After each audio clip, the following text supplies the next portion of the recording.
Welcome back to The Factor Uncensored. Our full panel will be here in just a few minutes, so don't go anywhere. But first, former President Donald Trump was rushed off stage with blood coming from his ear after someone shot at him during this rally over the weekend.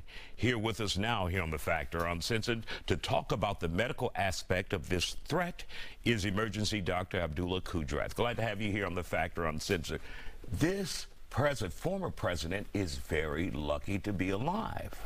Yeah, absolutely, Isaiah. When we think of the potential injury with a rifle round, a high-powered rifle round, the difference of going through the ear versus hitting something like someone's head or skull, this is too close for comfort.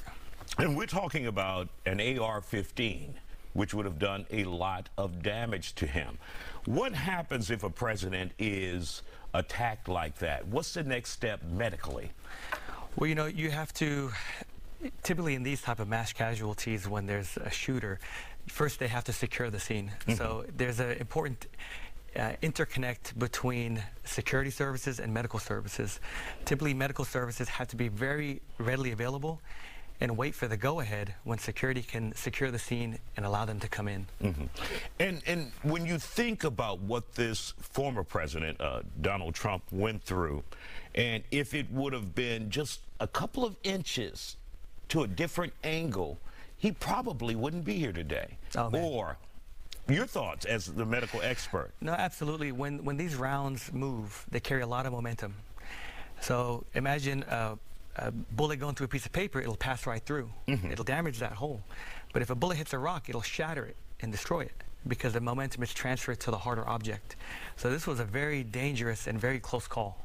And many people are saying, look, I mean, it would have been worse. These are the conspiracy theorists out there. If it would have hit his ear, it would have done more damage.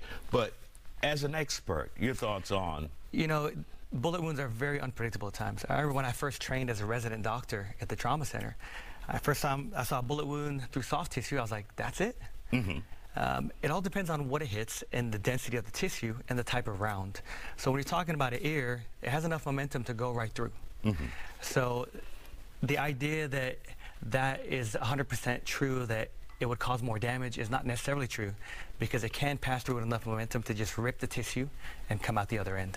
Now, the injury that you saw with former President Trump, is that consistent with essentially a grazing almost, or going through the ear and not hitting the head or the skull? And I can't comment too much on his particular, because some of those details are still not released. But yes, I have seen injuries like this through an ear. And the thing about cartilage is unique. It doesn't heal. So it can actually take a piece of it where the bullet is, and you have to piece it back together and put the skin as close as possible.